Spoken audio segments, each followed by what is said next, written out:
le magazine littéraire Épilogue est une présentation de la Librairie du Quartier. Merci à ce précieux partenaire et à leur équipe de libraires. Vos prochaines lectures vous attendent au 1120 Avenue Cartier. Annie Bussière, qui demeure, on le disait en début d'émission, dans des thèmes, ma foi, assez lourds, des thèmes importants du siècle. Et dans ce cas-ci, donc, l'occupation.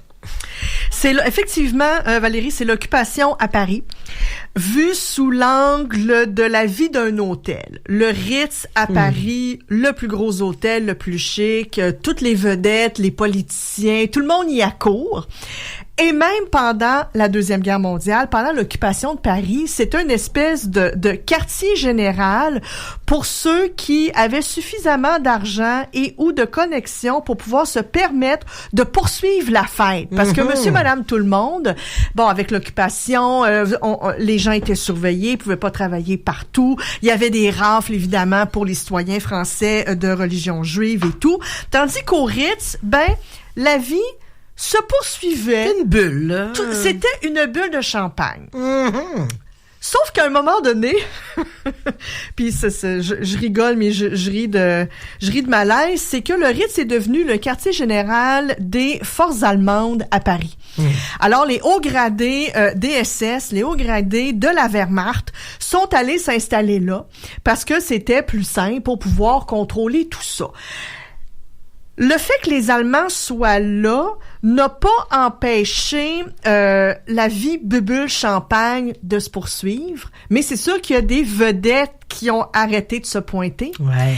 Et il y en a d'autres qui ont décidé de se pointer. Et en entrée de jeu, tantôt, au début de l'émission, je faisais un peu de rigolade en disant du name dropping, c'est qu'on apprend quand même pas mal de choses sur des personnes très connues. On pense à Chanel, Coco Chanel, on pense à Sacha Guitry, Arletty, qui étaient des Jean Cocteau.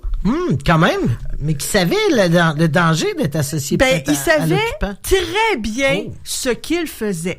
Pour la petite histoire, vous savez que Coco Chanel, pendant la guerre, a quand même dessiné les uniformes des grands officiers nazis. Bon.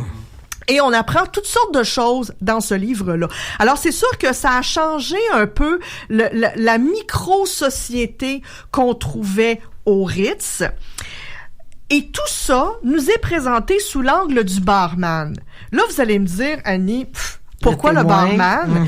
C'est que non seulement Franck Meyer était le grand témoin, parce qu'il est resté à la barre et au bar, c'est le cas de le dire, à la barre du Ritz et au bar du Ritz pendant toute l'occupation, mais c'est que Franck Meyer était juif.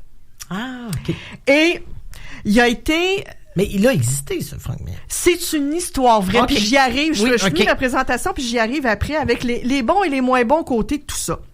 C'est ça, c'est que Franck Meyer était aux premières loges pour voir ce qui se passait. Franck Meyer était juif, l'avait dit à personne, a tout fait pour, je veux pas dire se cacher, mais passer un temps soit peu inaperçu pour pas se créer d'autres problèmes. Alors, il est resté, justement, au bar du Ritz, a vu tout ce qui se passait, et à un moment donné, il s'est dit, OK, comment je peux utiliser la place que j'ai en ce moment-là et de voir ce que je vois pour essayer de faire du bien. Alors, il s'est retrouvé à la tête d'une espèce, là, je veux pas trop vendre de punch, mais c'est quand même, puis vous en doutez, je veux dire, c'est pas une surprise, là, il s'est trouvé à la tête d'une espèce de réseau de papier contrefait, de contrebande de bouffe, d'alcool. Comment faire? Il y a encore des tunnels secrets cachés sous le Ritz qui vous font atterrir ailleurs dans la ville. Okay. Alors, il a pu faire en sorte de faire passer des individus, des familles juives ou recherchées par les Allemands pour pouvoir se sauver. Alors, lui-même s'est dit, bon, là, en se cachant, a été capable lui-même de se sauver du mieux qu'il pouvait, mais il a fait aussi en sorte de sauver d'autres personnes. Donc, c'est le Schindler du débit de boisson. Disons ça comme ça. Mais c'est sûr que y a toujours deux facettes à ces histoires-là, et c'est sûr qu'on s'en rend compte très rapidement que, oui, d'un côté, on fait tout ce qu'on peut pour sauver des personnes, de vraies personnes qui ont des enjeux du fait qu'ils sont juives, et de voir aussi comment on peut en même temps profiter de cette situation-là. Parce qu'à un moment donné, il s'est dit, OK, ouais, les grands officiers allemands qui sont ici, ça boit pis ça mange, ce beau monde-là.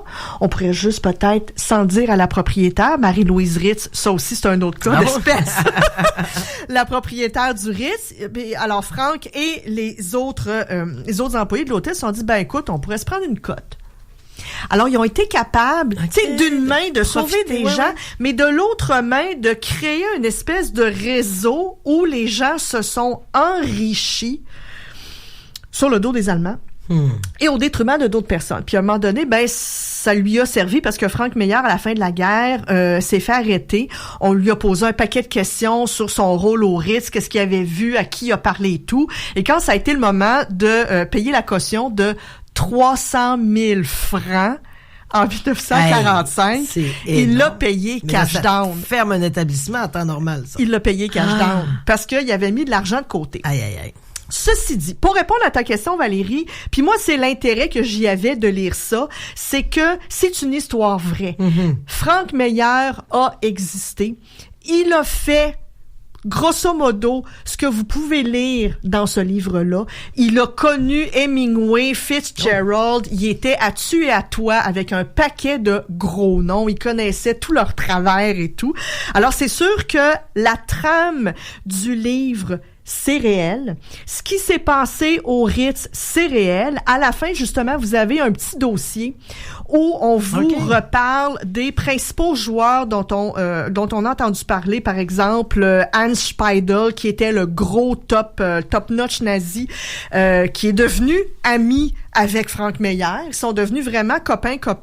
Un des seuls qui a réussi à pas se faire prendre à Nuremberg. Il est mort en 1984. Puis il a continué à travailler pour l'armée allemande. Alors vous avez à la fin les photos et la destinée des principales personnes dont vous avez pu lire les émois et les déboires pendant la Deuxième Guerre. Moi, ce qui m'a un petit peu chicoté, puis ça c'est moi, mais je trouve que ça coupait le rythme parce que le livre est très rythmé, ça avance vite, les phrases sont courtes, les chapitres sont courts, puis on le suit et on a hâte de savoir ce qui arrive. Moi, personnellement, c'est quelque chose que je connaissais pas beaucoup. Malheureusement ou heureusement, dépendamment de votre style de lecture, c'est que les pans de l'histoire vraie sont entrecoupés avec des extraits fictifs d'un journal de Franck Meyer. Ah, OK. Alors, Philippe Collin, l'auteur, ça, c'est dangereux. Pour les auditeurs, honnêtement, c'est dangereux. Un souffle et les yeux aussi. Ah oui, oui. Un petit soupir. Un gros soupir. Je vous épargne tout ça. C'est que c'est entrecoupé, comme je vous disais, de faux extraits d'un hypothétique journal de Franck Meyer. Et là, c'est vraiment de nous le présenter. C'est ça qui est un peu tannant, c'est qu'on essaie de le déculpabiliser, on essaie de le présenter comme un homme mièvre qui avait pas le choix, puis qui était donc triste, puis ça coupe le rythme. Puis d'un autre côté, mais c'est basé, ça, sur des correspondances? Sur rien. Ben, voyons donc. Sur rien. Puis Philippe Collin le dit, c'est que j'ai essayé de me mettre dans les souliers de Franck Meyer, puis de voir comment lui, tu sais, ce que ça avait comme impact dans sa vie intime, le fait que, bon, il y a de la misère à trouver une petite madame, puis il y avait des problèmes de relation avec son fils, puis ta. Là, tu te dis, OK, écoute, ça, c'est l'histoire d'un Juif qui a, d'une quelconque façon, survécu quand il y avait les nazis d'en face à tous les jours, OK? Oui, il a fait de la magouille, OK? Puis, quelque part, moi, je ne juge pas une personne qui fait tout pour survivre. Absolument. Et c'est ça que j'ai trouvé qui était un peu décevant et embêtant, c'est d'essayer de se mettre à la place de Franck pour se déculpabiliser, s'expliquer, se raisonner. On n'a pas besoin de le faire, OK? Parce que le roman est déjà suffisamment fouillé. La vie du bonhomme, puis il en avait déjà parlé avec d'autres que, par exemple, avec des vedettes qui se pointaient été à son bar que, écoute, je me sens un peu mal, là, tu sais, je vois tout le monde qui sait, tu sais, qui est arrêté. Mais il y a toujours en France ce petit côté. Ben oui. En France, il y a toujours cette idée qui perdure, puis on le voit dans la littérature, beaucoup dans des romans, dans des livres, qu'est-ce qui s'est passé pendant l'occupation, les gens qui ont survécu, qui ont tiré un certain profit. Le collabo. Oui, il y a un énorme malaise de société de France encore. Est-ce qu'on essaie d'expliquer? Ben, il en a profité, mais il y avait pas... Est-ce que c'est pour rajouter ça? Ben, peut-être, mais tu sais, c'est tellement maladroit que ça ajoute pas à l'histoire. Puis moi, je trouve que c'est d'essayer d'édulcorer le personnage.